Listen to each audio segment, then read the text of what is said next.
what those are, welcome back to Reviews with Jake, where I just got done watching I Care a Lot on Netflix. I Care a Lot's a story about a woman who makes a living, hell, a killing, out of becoming the legal guardian for elderly people and then scamming them out of their money. She then moves on to her next prey, her next target, which seems to be an ace in the hole, but things end up a little bit more complicated than she anticipated. Rosamund Pike, why is that not more of a household name? I see this trailer pop up in my Netflix queue and I ask myself two questions, this being one of them. It's like she did Gone Girl, f***ing crushed it, and then she was, well, Gone Girl. The other question I asked myself was, do I feel like reviewing it? Yeah, it's 2021, pretty similar to 2020. Things aren't really firing all cylinders like I'd hoped, but I got plenty to review. I mean, do I need to thread the needle here? It wasn't until Anthony Jeselnik mentioned it on his podcast that I really started to take it seriously. Look, when Anthony Jeselnik, of all people, recommends a dark comedy, you watch that dark comedy. And the pros start right where I thought that they would. Great acting. Of course, Rosamund Pike crushes it once again, another great performance. A very robotic, sociopathic,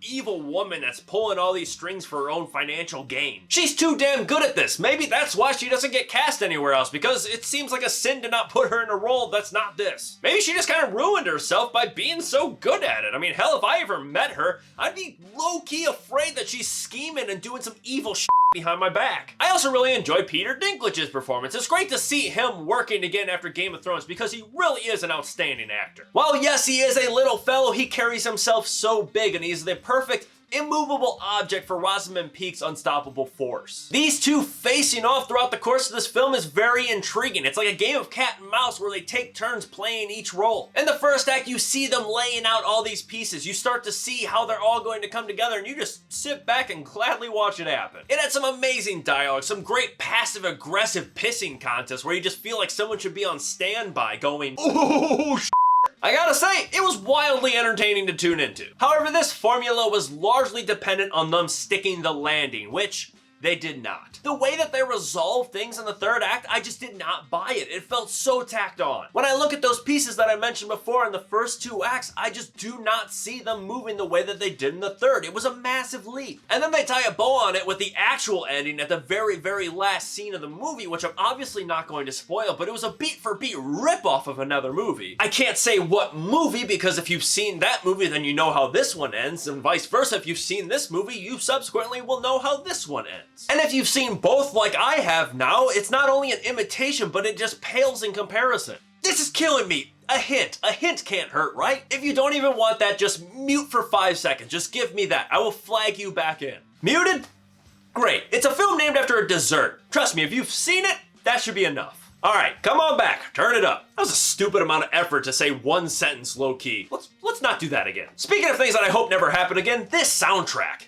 Yikes. A peek behind the curtain here, I watched this movie the next night after watching Nomadland, which, if you watch that review, I adored that soundtrack. Then the very next night, I watch and listen to this, whatever the this was. I don't even know how to describe it. It was so random, all over the place, obnoxious. I have no idea what mood they were trying to convey throughout most of the movie. All I could honestly think of while watching this movie was Mac from It's Always Sunny in Philadelphia. This music sounds like whales raping each other. It does indeed. I also really didn't like the cinematography in this movie. I have no idea why that they framed some of the shots the way that they did. A very odd use of negative space, extreme close-ups very frequently, especially during conversations. There was one sequence in particular of Peter Dinklage's character meeting with another character in a parking garage. The dude rolls up and then the whole sequence in which they're walking up to each other is captured from like 180-degree reverse angle straight on from each other. And then when they finally get up to each other and start talking, it's the exact same thing, but with close-ups on each other's faces. So it's like Peter Dinklage looking screen left with a close-up on his face, then a close-up on the other dude looking screen right. It never actually set the two of them together in the same frame. It felt very disconnected. I legitimately thought they were doing the old trick where you can record in this tactic if you have two people that can't be on set on the exact same day, so they do this camera trick in editing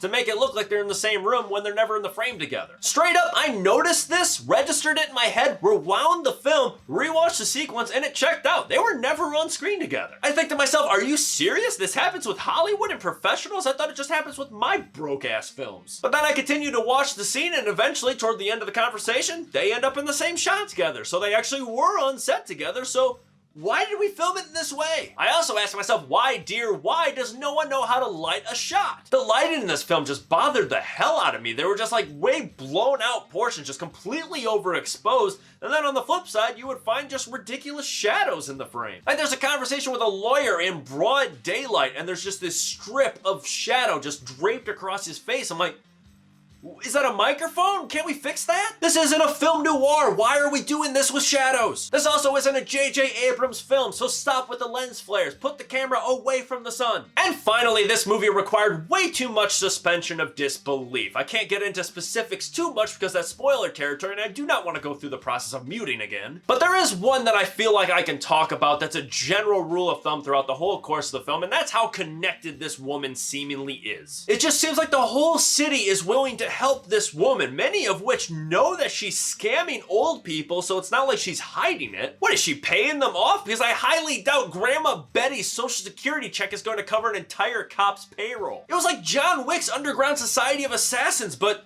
all this woman is doing is just scamming old people. Like, I just do not buy it. All in all, this movie isn't a total trash fire. There's watchability here, but it is definitely not a must-see. I'm going to give I Care a Lot on Netflix a C. But that's just me. What do you guys think? Let me know if you agree or disagree in the comments below. And make sure to subscribe to this channel to stay up to date with new reviews coming real soon. Stay safe, thanks for checking in.